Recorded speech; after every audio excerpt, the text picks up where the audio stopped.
Hello students,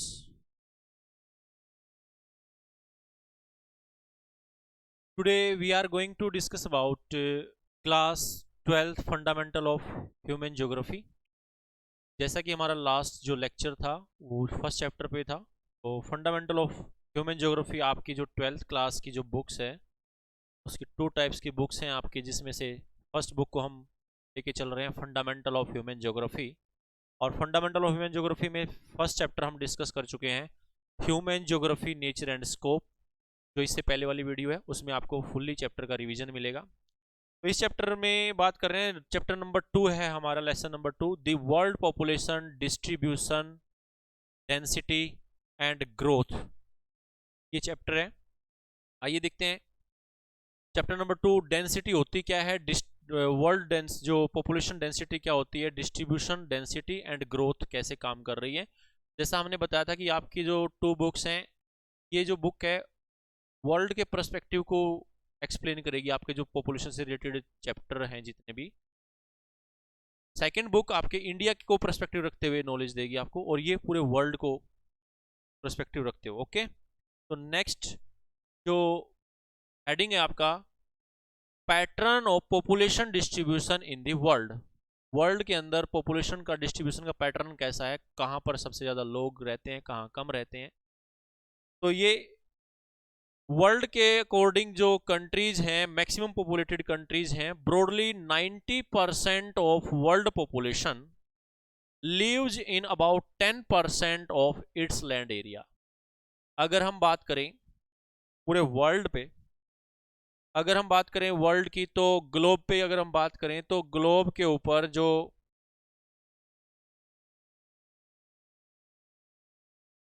globe का जो area है उसका जो 10% एरिया है, 10% एरिया पे जो पॉपुलेशन है वो 90% पॉपुलेशन है। 90% पॉपुलेशन पूरे वर्ल्ड में 10% एरिया को ऑक्यूपाई किए हुए है 90% पॉपुलेशन। इसका मतलब अगर आपके पास कोई ये 100% एरिया है तो उसके 10% एरिया पे 90% लोग रहते हैं और बाकी पे 10% लोग रहते हैं। ठीक है।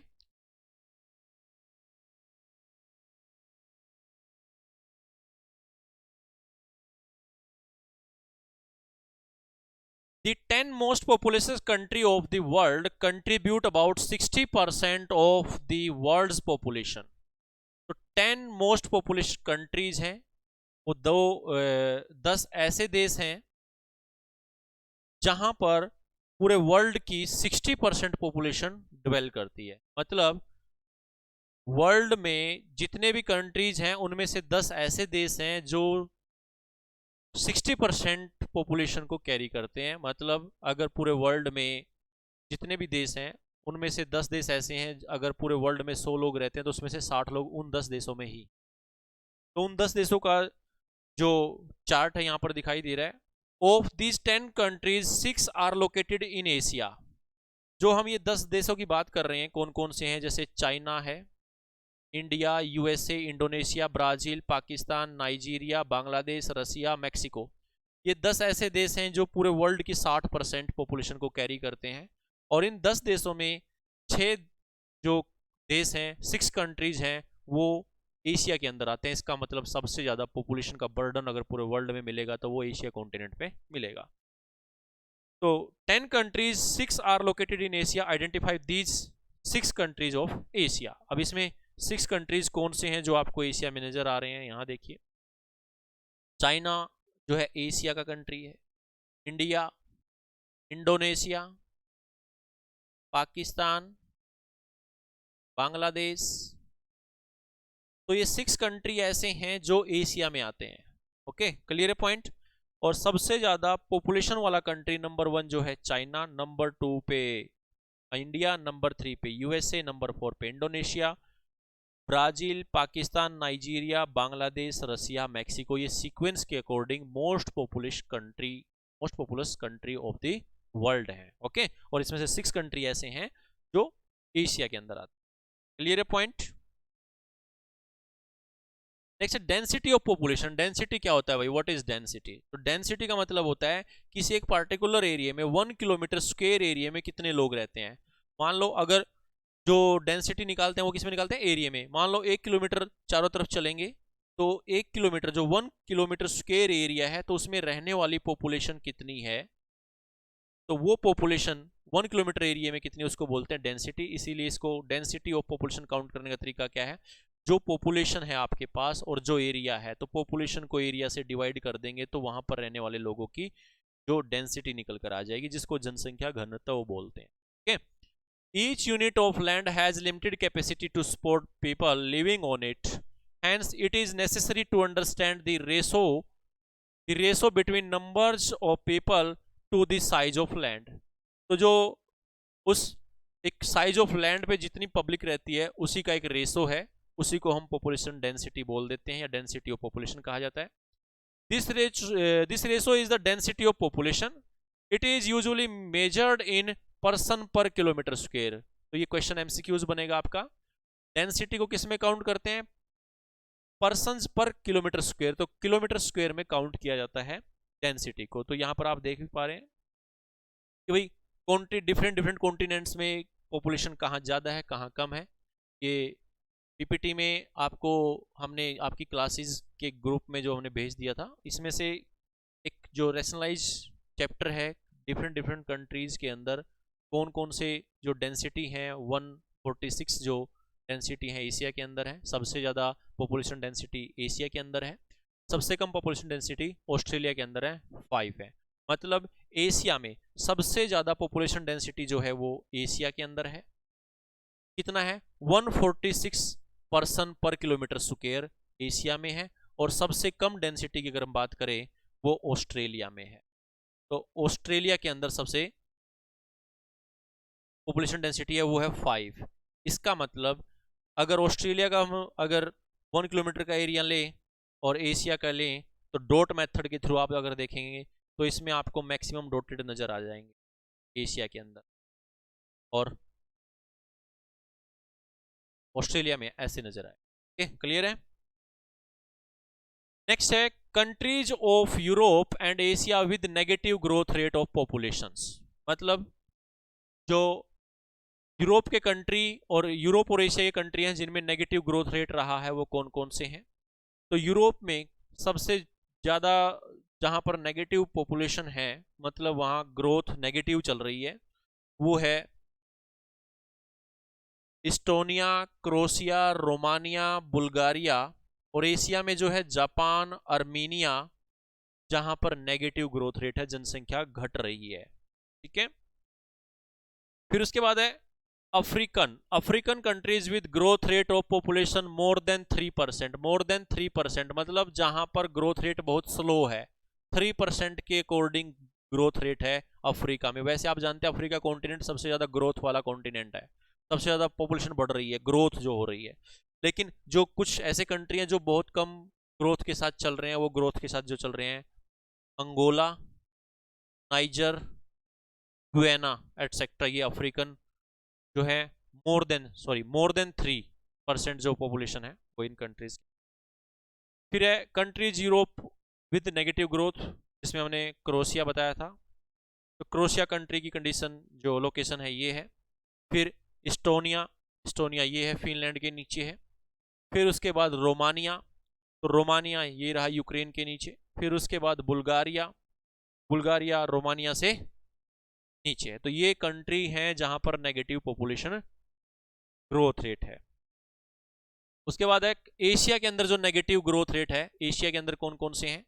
एशिया के अंदर सबसे पहले हम बात करेंगे जापान। तो जापान में नेगेटिव, जापान की पॉपुलेशन ज्यादा बढ़ नहीं रही है, घट रही है। फिर अर्मेनिया कहां पर है, ये रहा अर्मेनिया, टर्की की जो ईस्ट साइड में है अर्मेनिया। यहाँ पे भी पॉपुलेशन क्या हो रही है, डाउन है, नेगेटिव है। Okay, population growth rate.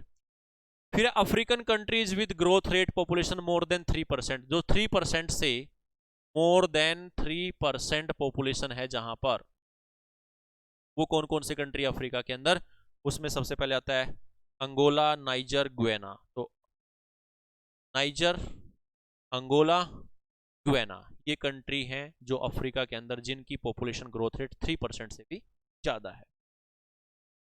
Next point है factor influencing the distribution of population. अब आपने कहा जी factor affecting influencing the distribution of population, कि किसी एक एरिया में पॉपुलेशन बहुत ज़्यादा होती है या कम होती है, इसके लिए फैक्टर कौन कौन से होते हैं। कहीं ज़्यादा, अब आपने कहा कहीं डेंसिटी ज़्यादा है, कहीं डेंसिटी कम है, इसका पीछे लॉजिक क्या है।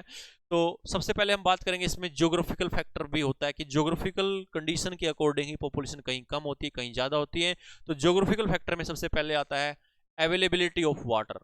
Water is the most important factor for life, so people prefer to live in areas where fresh water is easily available. तो भाई सबसे पहला पॉइंट है अवेलेबिलिटी ऑफ वाटर। जहां फ्रेश वाटर होता है, अच्छा पानी होता है, पीने योग्य होता है, पोर्टेबल वाटर होता है, तो वहां पर लोग रहना पसंद करते हैं, तो मैक्सिमम पॉपुलेशन वहां देखने को मिलेगी। ये फर्स्ट ज्योग्राफिकल फैक्टर है जिसकी वजह से पॉपुलेशन ज्यादा होगी। अगर पोर्टेबल वाटर नहीं होगा वहां पे, अच्छा पीने योग्य पानी नहीं होगा, तो लोग वहां पर रहना पसंद नहीं करेंगे, पॉपुलेशन कम होगी। तो नेक्स्ट फैक्टर है लैंड फॉर्म्स, मतलब वहां का जो सरफेस है, स्ट्रक्चर है, कैसा है, लैंड फॉर्म्स कैसा है वहां का। People prefer living on flat plains, flat plain में रहना पसंद करते हैं जहां पर मैदान इलाका होता है, जेंटल स्लोप्स होते हैं। This is because such areas are favourable for the production of crop, favourable of production of crops. जैसे आप हरियाणा की बात करते हैं तो हरियाणा प्लेन रीजन है, यहाँ पर आपको जो पॉपुलेशन हिमाचल प्रदेश के कंपैरिजन में ज्यादा मिलेगी, क्योंकि प्लेन एरिया है, एग्रीकल्चर लैंड एरिया है, ओके, और हिमाचल में हिली एरिया है, तो पॉपुलेशन कम मिलेगी।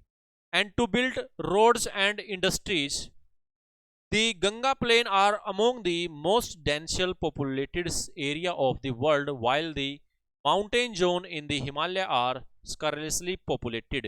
तो कहीं पे पॉपुलेशन बहुत कम है जो हिली एरिया है, और जो प्लेन एरिया वहां पर पॉपुलेशन बहुत ज्यादा है, और जिसका एग्जांपल है गंगा प्लेन, गंगा रिवर्स का जो प्लेनी एरिया वहां पर मैक्सिमम पॉपुलेशन देखने को मिलेगी। नेक्स्ट है क्लाइमेट, ये भी किसका फैक्टर है, ज्योग्राफिकल फैक्टर का एक फैक्टर है क्लाइमेट। क्लाइमेट भी डिसाइड करता है कि वहां लोग ज्यादा होंगे कम होंगे। Climate and extreme climate such as very hot और cold desert are uncomfortable for human habitation. Areas with comfortable climate, Mediterranean region were inhabited from Mediterranean regions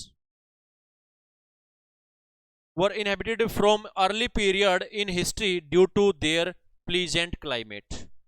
Mediterranean region कौन सा होता है, जो इटली है, मेडिटेरियन सी है, ग्रीस जिसको Greek, Turkey, वो वाली लोकेशन, क्योंकि जो ज्योग्राफर थे वहीं से एक्सप्लोरेशन वहां से स्टार्ट होती है। ज्योग्राफी में भी हम देखते हैं कंट्रीब्यूशन काफी सारे कंट्रीब्यूशन, ग्रीक जो ज्योग्राफर हैं, रोमन ज्योग्राफर हैं, वो क्लाइमेट कंडीशन बहुत अच्छी थी उनके लिए उस टाइम पे। तो आप देखेंगे सबसे पहले जो अर्ली पीरियड के टाइम पे जो लोग रहना ज्यादा पसंद करते थे उसी लोकेशन पे थे, प्लीजेंट क्लाइमेट था, ना ज्यादा गर्मी थी ना ज्यादा सर्दी थी। नेक्स्ट पॉइंट है सोइल्स।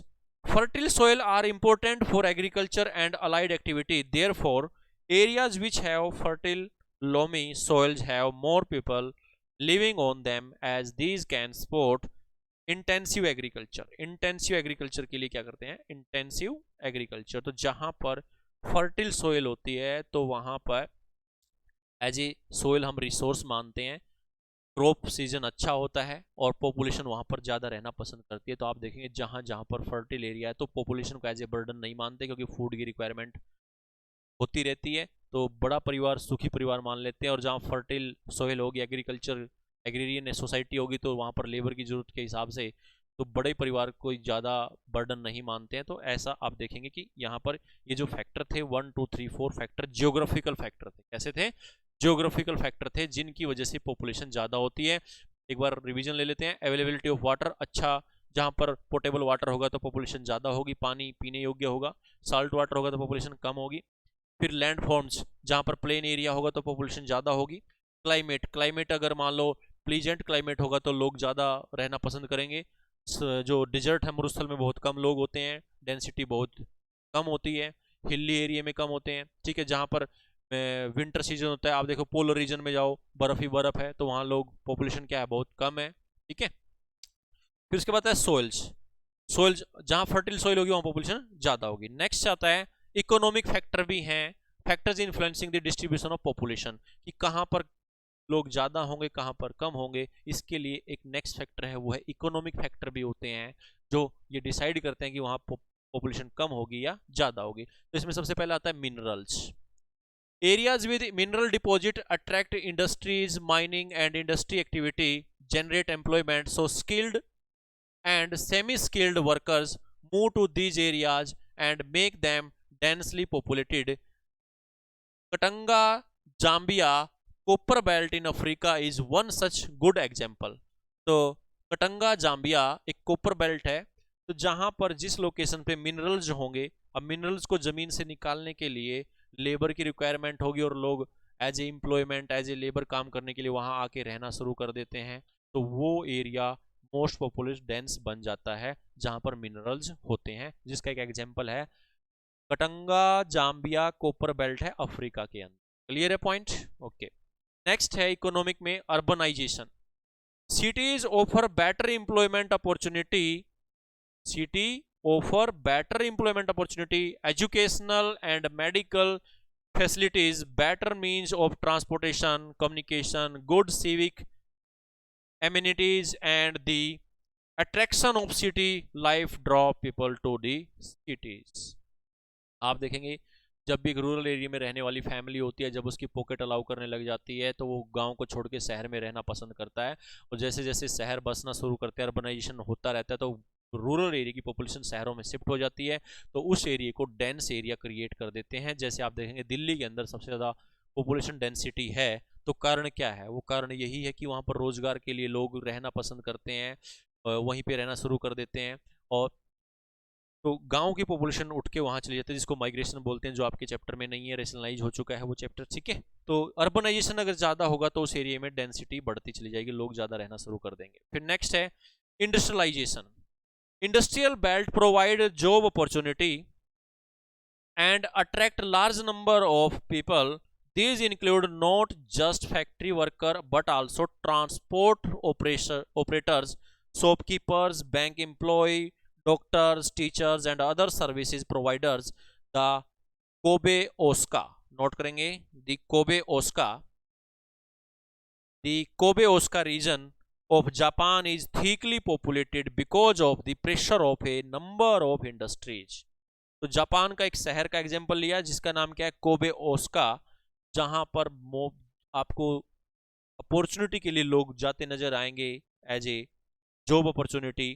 तो इंडस्ट्रियलाइजेशन जहां होगा, जहां इंडस्ट्रियां लगेंगी, फैक्ट्रियां लगेंगी, वहां लोग वर्कर ज्यादा जाएंगे, तो वर्कर को क्या चाहिए? फिर वहां पे रहने के लिए भी सेटलमेंट होना पड़ेगा। जैसे वहां सेटलमेंट स्टार्ट हो जाती है तो मोस्ट पॉपुलेटेड जो एरिया या स्टेट वो बन जाता है जहां पर इंडस्ट्री ज्यादा होती है, ठीक है।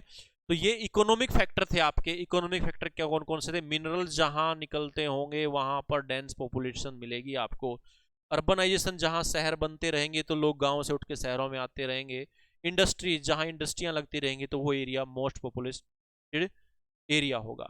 इसके बाद नेक्स्ट आता है सोशल कल्चरल फैक्टर भी इन्फ्लुएंस करते हैं कि वहां पॉपुलेशन ज्यादा है या कम है।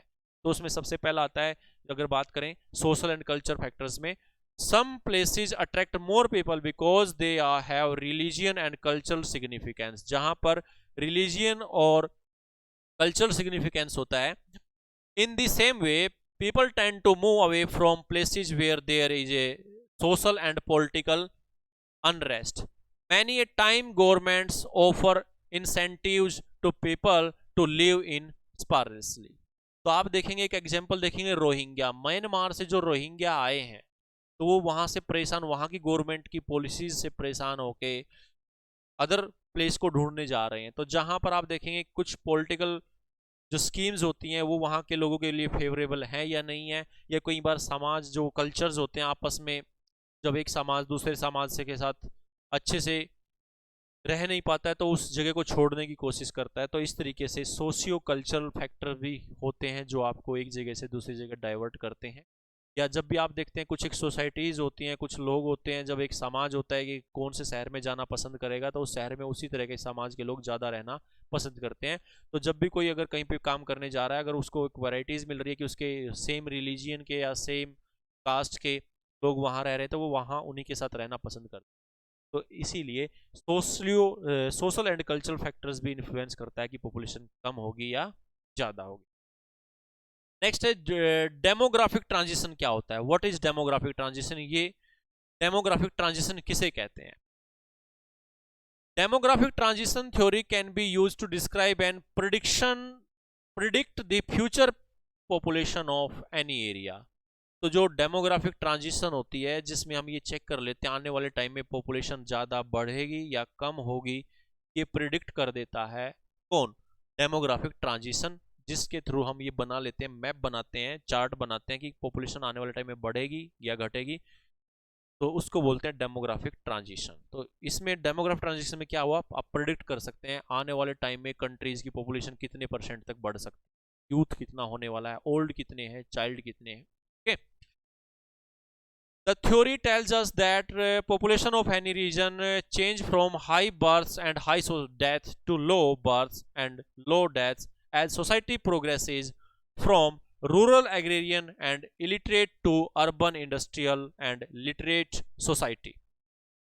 These changes occur in stages which are collectively known as demographic cycle. तो demographic cycle क्या होता है, इसको हम एक डेमोग्राफी लास्ट टाइम पे पढ़ भी चुके थे। डेमोग्राफी किसे कहते हैं, स्टडी ऑफ सेंसस, क्या कहलाता है, डेमोग्राफी कहलाता है। ओके, अब जब आप देखेंगे रूरल एरिया में लोग, तो रूरल एरिया से लोग मूव करते हैं अर्बन एरिया की ओर जहां इंडस्ट्रियां लग जाती हैं, या आपने अभी अभी इकोनॉमिक फैक्टर देखे, ज्योग्राफिकल फैक्टर देखे, बेटर एजुकेशन, हेल्थ फैसिलिटी के लिए लोग मूव कर देते हैं रूरल एरिया से अर्बन एरिया की ओर, जिसको कहा गया डेमोग्राफिक ट्रांजिशन। कैसे लोग एक एरिया से दूसरे एरिया में, जिसको डेमोग्राफिक साइकिल कहा जाता है कि पॉपुलेशन कैसे शिफ्ट हो रही है। ओके, और जो हाई बर्थ और हाई डेथ रेट के कंपैरिजन को अगर देखा जाए, पॉपुलेशन कम ज़्यादा कैसी हो रही है, तो यहाँ आपको ये जो डेमोग्राफिक ट्रांजिशन थ्योरी है इसमें हम एक्सप्लेन करेंगे। जो वाई एक्सिस है आपकी, ये जो वाई एक्सिस है, वाई एक्सिस पे रखा गया है CBR CDR।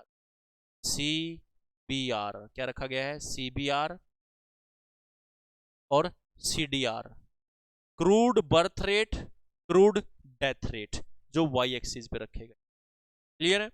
और जो एक्स एक्सिस पे रखे गए हैं वो टाइम पीरियड रखा गया है कि भाई कब से लेके, जो पहले स्टार्टिंग से लेके अब तक पॉपुलेशन जो है कैसे रही है, CBR क्या रहा है, CDR क्या रहा है।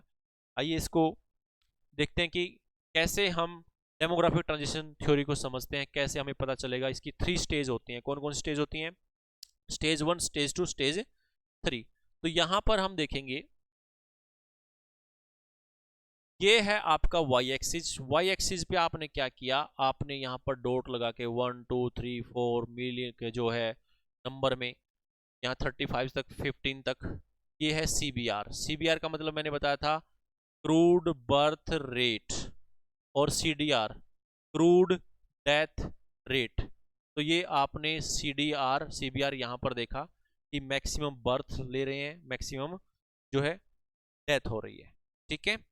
अब इससे समझने से पहले एक पॉइंट नोट कर लेते हैं आप कि भाई जो पॉपुलेशन होती क्या है। आप कहेंगे जी पॉपुलेशन होती क्या है, पॉपुलेशन इज इक्वल टू क्या होता है, बर्थ रेट माइनस में डेथ रेट होता है, माइनस में डेथ रेट। अब जब पॉपुलेशन बर्थ रेट 5 हो रहा है तो डेथ रेट 5 हो रहा है, तो आप कहेंगे पॉपुलेशन इंक्रीज नहीं हो रही है, स्टेबल है, जितनी भी है मान लो पहले से उसमें ऐड ऑन क्या हो रहा है, 5 ऐड हो रहे हैं, जा कितने रहे हैं, 5 जा रहे हैं, तो बैलेंस उतना ही जितना था पहले। फिर होता है पॉपुलेशन ग्रोथ कैसे करती है, मान लो बर्थ 15 का हो रहा है, डेथ 10 की हो रही है, तो आप कहेंगे जी 5 ग्रोथ हो रही है, पॉपुलेशन 5 इंक्रीज हो रही है। फिर नेगेटिव कैसे जाएगा, मान लो 15 का बर्थ हो रहा है और जो 18 जो है डेथ हो रही है, तो आप कहेंगे जी माइनस में ग्रोथ जा रही है। तो ऐसे पॉपुलेशन इंक्रीज होता है, डिक्रीज होता है। इंडियन इकोनो जो इंडियन वाला चैप्टर पढ़ेंगे उसमें हम देखेंगे, तो इंडिया में पॉपुलेशन डाउन भी गया था 1921 में, कैसे वो वहां पे देखते हैं, ठीक है। यहाँ तक सीखिए कि जो बर्थ रेट से पॉपुलेशन जो है ऐड होती है और डेथ रेट से माइनस होती है। अब ऐसी सिचुएशन होगी जब जन्म जो बर्थ रेट ज़्यादा होगी तो पॉपुलेशन, और डेथ रेट कम होगी तो पॉपुलेशन ज़्यादा होगी। अगर दोनों के दोनों बराबर हैं तो पॉपुलेशन पे कोई फर्क नहीं पड़ेगा, वही चीज़ यहाँ पर हम देख रहे हैं। अब यहाँ पर आपने देखा कि BR बर्थ रेट और DR डेथ रेट। तो यहाँ पर एक सिचुएशन ऐसी थी जब ओल्ड टाइम इनिशियल स्टेज की अगर बात करें तो हमारे पास अच्छे से डॉक्टर अवेलेबल नहीं थे, सैनिटेशन अच्छा नहीं था। तो यहाँ पर जो बर्थ रेट है, मैं कलर के अकॉर्डिंग चेंज कर देता हूँ। BR को मैं यहाँ पे ब्लू कलर से ले लेता हूँ। BR means blue colour. तो यहाँ पर बर्थ रेट मतलब 35 थे, बहुत ज्यादा बच्चे जन्म लेते थे। आप देखते हैं बड़े बड़े परिवार होते थे, 10-10, 15-15, 25-25 लोग होते थे। तो बर्थ रेट 35 था, फिर धीरे धीरे बर्थ रेट कम आता चला गया, लोग एजुकेटेड होते चले गए, और बर्थ रेट कम होते होते अब छोटे परिवार हो रहे हैं, तो बर्थ रेट डाउन आता चला गया। तो मान लो पहले 35 बर्थ रेट होता था, अब 15 बर्थ रेट हो रहा है। क्लियर है पॉइंट? अब छोटे परिवार बन रहे हैं। फिर आता है डेथ रेट। अब डेथ रेट की सिचुएशन कैसी है? डेथ रेट की सिचुएशन हम ले लेते हैं ग्रीन कलर से। अब पहले जो डेथ रेट है DR, डेथ रेट भी पहले बहुत ज्यादा होता था भाई, जितने लोग जन्म लेते थे उतने मर जाते थे। ठीक है। फिर उसके बाद सैनिटेशन आ गया, डॉक्टर अवेलेबल हो गए, मेडिकल डिपार्टमेंट आ गए, लोग अवेयर हो गए, तो डेथ रेट पे हमने कंट्रोल कर लिया, लोगों को मरने से बचा लिया। ठीक है। तो जब डेथ रेट कंट्रोल होता गया तो डेथ रेट डाउन आता गया, तो डेथ रेट डाउन आने से आज सिचुएशन आ गई कि डेथ रेट 15 पे ले आए हैं। अब ये बर्थ रेट और डेथ रेट की सिचुएशन कैसी रही, तो इसके बीच दौरान आप देखेंगे बीच में ये जो गैप बहुत ज्यादा आएगा, जिसको नेचुरल इंक्रीज इन पॉपुलेशन बोलते हैं। मतलब जन्म यहां पर जो है ज्यादा ले रहे हैं, लेकिन डिक्लाइन हो रहा है, मर उससे ज्यादा रहे, मतलब कम रहे हैं, यहां ज्यादा थे यहां कम हो रहे हैं। तो जैसे ये गैप बना बीच में, अब ये गैप बना, तो ये गैप किसको दिखा रहा है? एक्सपेंडिंग पॉपुलेशन को दिखा रहा है कि मरने और जन्म लेने वालों के बीच में गैप ज्यादा आ गया, तो पॉपुलेशन ज्यादा ही होगी। जैसे लास्ट टाइम पे आपने देखा यहाँ पे, जब इनके बीच में गैप ज्यादा आएगा तो पॉपुलेशन इंक्रीज होगी। ठीक है। बर्थ रेट और डेथ रेट में गैप आएगा तो पॉपुलेशन ज्यादा इंक्रीज होगी। अब ये जो स्टेज, इसको स्टेजेस में बांट दिया गया। स्टेजेस में कैसे बांटा गया? स्टेजेस में बांटा गया, 3 स्टेज बनाई गई इसकी। और 3 स्टेज कौन कौन सी है, कैसे बनाई गई? स्टेज नंबर 1 यहाँ वाली सिचुएशन बना दी गई, ये स्टेज नंबर 1 रख दी गई, जिसको स्टेज नंबर 1 का नाम दे दिया गया। इस टाइम पे BR भी ज्यादा था, डेथ रेट भी ज्यादा थी। और ऐसी सिचुएशन कब होती है? जब जन्म भी ज्यादा लेंगे, मरेंगे भी ज्यादा। तो आपको पता है जहां पर सैनिटेशन नहीं होगा, मेडिकल नहीं होगा, वो सर्विसेज नहीं होगी, फूड की रिक्वायरमेंट अच्छे से नहीं होगी, एनवायरनमेंट अच्छा नहीं होगा, तो ये सिचुएशन होगी जो उन कंट्रीज के अंदर होगी जहां पर वो फैसिलिटी प्रोवाइड नहीं कर पा रहे हैं, गरीब देश होंगे, पॉवर्टी होगी, अनडेवलप्ड कंट्री होंगे। इसीलिए फर्स्ट स्टेज में कौन कौन से कंट्री आते हैं? फर्स्ट स्टेज में बांग्लादेश जैसे country, rain forest tribes. Rain forest tribes कौन से होते हैं? जहां पर रेन फॉरेस्ट ट्राइब्स जो जंगलों में रहने वाले लोग होते हैं, आपको पता कोई बीमार पड़ जाए तो उसका इलाज नहीं होता, वही जड़ी बूटी से उसको ठीक करने की कोशिश करते हैं। तो ये सिचुएशन होती है फर्स्ट स्टेज में उन कंट्रीज की जो अनडेवलप्ड कंट्री हो। क्लियर है? फिर सेकंड स्टेज जो बनाई गई, तो सेकंड स्टेज ये वाली जो बनाई गई, एक्सपेंडिंग स्टेज इसको कहा गया है। इस टाइम पे जो कंट्रीज हैं, इसमें एक ये स्टार्टिंग पॉइंट यहां से हो गया और एंडिंग पॉइंट यहां से हो गया। तो स्टार्टिंग पॉइंट में जो कंट्री है पेरू, पेरू जो साउथ अमेरिका के अंदर कंट्री है, तो पेरू की सिचुएशन ऐसी है कि जहां पर सेकंड स्टेज स्टार्ट होने वाली होती है, उस टाइम पे डेथ रेट डिक्लाइन होना शुरू हो चुका है, बर्थ रेट कम डिक्लाइन होता है, डेथ रेट ज्यादा डिक्लाइन हो रहा है। हमने डॉक्टर बना के, अवेलेबल करके, सर्विसेज प्रोवाइड करके मरने वालों को तो कम कर दिया, ठीक है, लेकिन जन्म लेने वालों को कम नहीं किया, तो वो एक्सपेंड हो रहा था, ये स्टार्टिंग हो। फिर धीरे धीरे आते आते लास्ट में आता, तो आज बर्थ रेट, लोग जागरूक हो गए हैं, एजुकेटेड हो गए हैं, छोटा परिवार सुखी परिवार सोचने लग गए हैं, और कहते हैं कि भाई बच्चा एक ही अच्छा, क्योंकि डॉक्टर अवेलेबल हैं। अब कोई पहले से आने वाली जो बीमारियां हैं वो डर नहीं है। इसीलिए ऐसी कंडीशंस के अंदर जो नज़दीकी नज़र आ रहे हैं आपको, वो कौन से हैं? श्रीलंका, कीनिया, सेकेंड स्टेज की एंडिंग पे आ रहे हैं। थर्ड स्टेज कौन सी है? थर्ड स्टेज जो अभी वाली जो स्टेज है, जिसमें डेथ रेट, बर्थ रेट सबसे डाउन आ चुका है, एक बैलेंस बन चुका है, छोटा परिवार सुखी परिवार। और ये जो कंडीशन है आपको ये कनाडा, जापान, USA वाले कंट्री में देखने को मिलेगी। तो यहाँ पर वाई एक्सिस पे टाइम था, सॉरी एक्स एक्सिस पे टाइम था, वाई एक्सिस पे आपका CBR CDR। क्लियर है? तो ऐसे BR कम डाउन हुआ, CDR ज्यादा डाउन हो गया। मतलब समझने का ये है, अगर मान लो 10 लोग जन्म ले रहे हैं, 10 लोग मर रहे हैं, तो बैलेंस बन रहा। आपने क्या किया? आपने जन्म लेने वालों की संख्या क्या कर दी?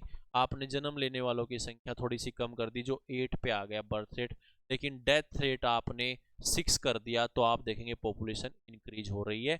ये वाली कंडीशंस में बर्थ रेट डाउन कम हो रहा है, डेथ रेट ज्यादा डाउन कर दिया आपने। फिर वहीं पर जब मान लो 6 बर्थ रेट हो रहा है और डेथ रेट ले गए आप जो 4 पे ले गए या 3 पे ले गए, डेथ रेट कितने ले गए 3 पे ले गए, तो डेथ रेट जैसे 3 पे गया तो आप देखेंगे वहां पर पॉपुलेशन और इंक्रीज हो गया। तो ये एक्सपेंडिंग पॉपुलेशन को दिखाता है।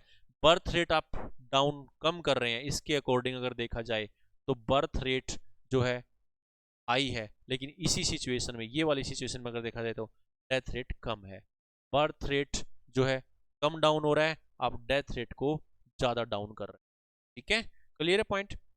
तो इस तरीके से डेमोग्राफिक ट्रांजिशन बनता है। 3 स्टेज हैं आपकी, फर्स्ट सेकंड थर्ड, और इसमें कंट्रीज फर्स्ट स्टेज में बांग्लादेश रेन फॉरेस्ट कंट्रीज आते हैं, फिर मिडिल में वाले में स्टार्टिंग में पेरू आता है, एंडिंग में श्रीलंका केनिया आता है, और लास्ट में थर्ड स्टेज में कनाडा जापान आता है। इसका मतलब थर्ड स्टेज में कौन से कंट्री होते हैं, डेवलप्ड कंट्री जो होते हैं वो थर्ड स्टेज में होते हैं। क्लियर है point.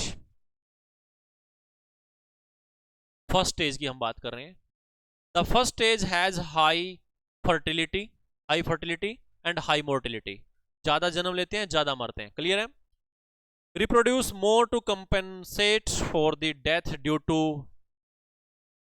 Epidemics. Due to epidemics क्या हो रहा है, जन्म भी ज्यादा ले रहे हैं मर भी ज्यादा रहे हैं, इसलिए परिवार में सोचते हैं 4-5 बच्चों को जन्म दे देते हैं, 2-4 बीमारी से मर जाएंगे, 2-3 तो बचे ही रह जाएंगे। तो ये सिचुएशन थी फर्स्ट स्टेज में।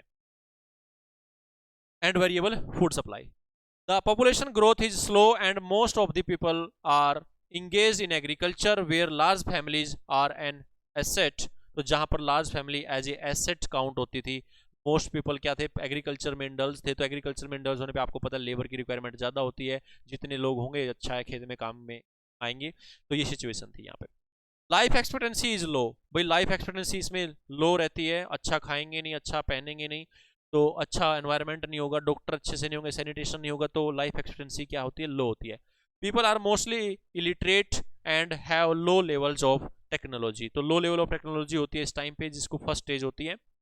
जो फर्स्ट स्टेज में 200 years ago all the countries of the world were in this stage। तो आपसे पूछेगा 200 year ago, तो 200 year की कंडीशन है, मोस्टली कंट्रीज क्या थे, इसी स्टेज में थे, फर्स्ट स्टेज में थे, बच्चे ज्यादा जन्म ले रहे हैं ज्यादा मर रहे हैं। ठीक है। नेक्स्ट है दिस सेकंड स्टेज। तो सेकंड स्टेज कौन सी है, ये वाली एक्सपेंडिंग स्टेज बोलते हैं इसको, नेचुरल इंक्रीज पॉपुलेशन भी कहा जाता है। Fertility remains high, fertility remain थी, बच्चे ज्यादा ही जन्म ले रहे थे, वो हमने कंट्रोल नहीं किया in the beginning of the second stage, but it declines with time.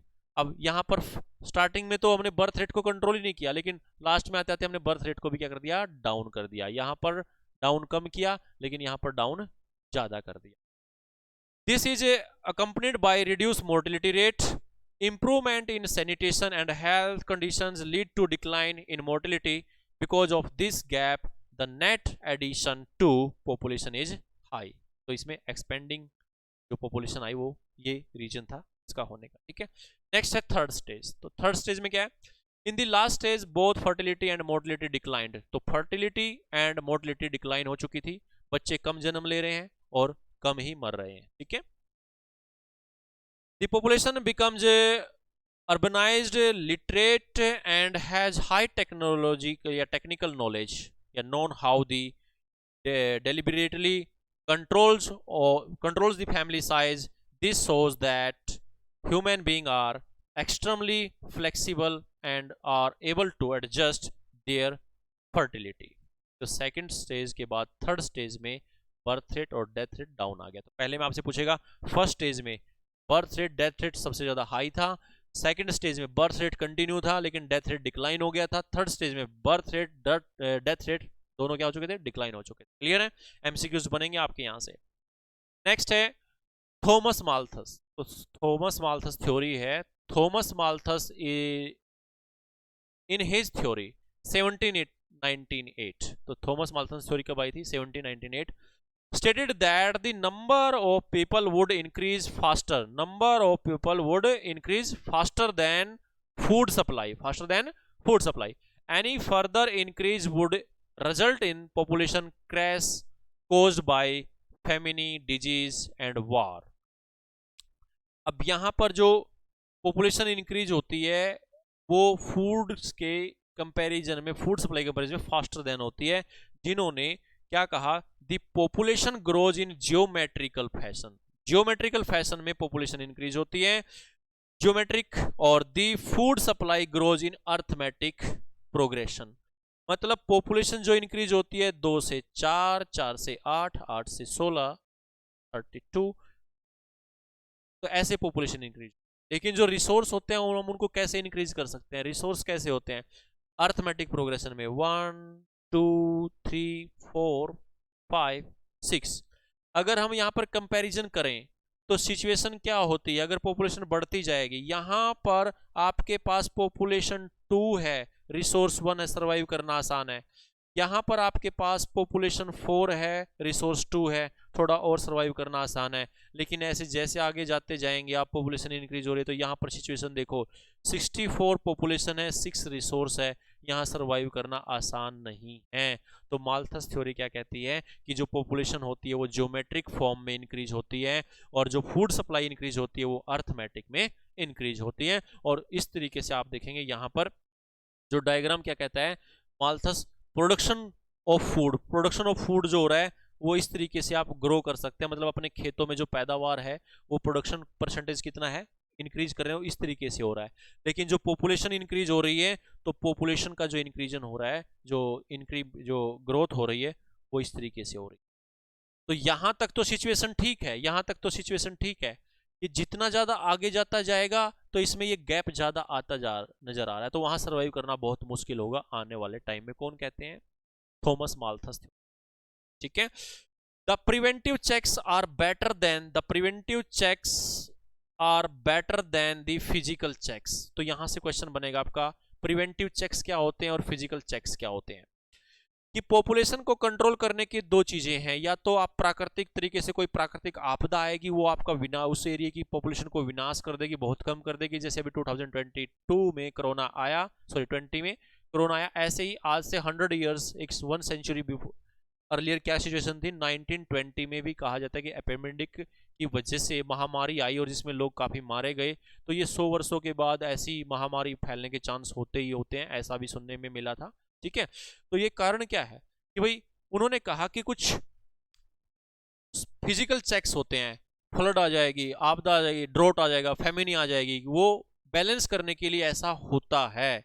और एक होता है परमिटिव चेक्स। परमिटिव चेक्स क्या होता है? मैन मेड, आर्टिफिशियल तरीके से आप पॉपुलेशन को कंट्रोल कर सकते हैं। या तो आप परमिटिव चेक से पॉपुलेशन को कंट्रोल कर लो, वरना आने वाले टाइम में फिर फिजिकल चेक से आपकी पॉपुलेशन का बैलेंस हो जाएगा। तो बैलेंस तो होना ही। सबसे बेटर कहा है इसने प्रिवेंटिव चेक्स, छोटा परिवार सुखी परिवार, रिसोर्स को अच्छे से यूज करो, एनवायरनमेंट को नुकसान मत पहुंचाओ, इसलिए सस्टेनेबल डेवलपमेंट सुना होगा आपने, ठीक है ना। तो वो इसी को देखते हैं। तो प्रिवेंटिव चेक्स, छोटा परिवार बनाओ, फायदे ज्यादा होंगे, जॉब अच्छी मिलेंगी, है ना, रिसोर्स अच्छे से यूटिलाइज कर पाओगे। अगर पॉपुलेशन ज्यादा होगी तो आप देखो सिचुएशन बहुत खराब होगी, डेवलपमेंट अच्छे से नहीं होगी, लिविंग स्टैंडर्ड बहुत लो मिलेगा आपको जहां पॉपुलेशन ज्यादा होगी। आप इंडिया में भी कंपैरिजन कर सकते हैं, जो डिफरेंट डिफरेंट स्टेट्स हैं, हर स्टेट्स का लिविंग स्टैंडर्ड है, वहां की पॉपुलेशन है, वहां के रिसोर्स है, तो ये सब कुछ वेरी करता है वहां की पॉपुलेशन पे। ठीक है। तो यहां तक आप ये चैप्टर कंप्लीट कर चुके हैं। इस चैप्टर में आप सबसे पहले क्या सीखे थे? तो सबसे पहले इस चैप्टर में आप पॉपुलेशन डिस्ट्रीब्यूशन कर चुके हैं। तो नेक्स्ट जो हमारी वीडियो रहेगी, तो नेक्स्ट वीडियो में हम क्या करेंगे, ह्यूमन डेवलपमेंट वाला चैप्टर 4 चैप्टर आपके लिए लेकर आएंगे। ओके, तो thanks for watching this video, have a nice day.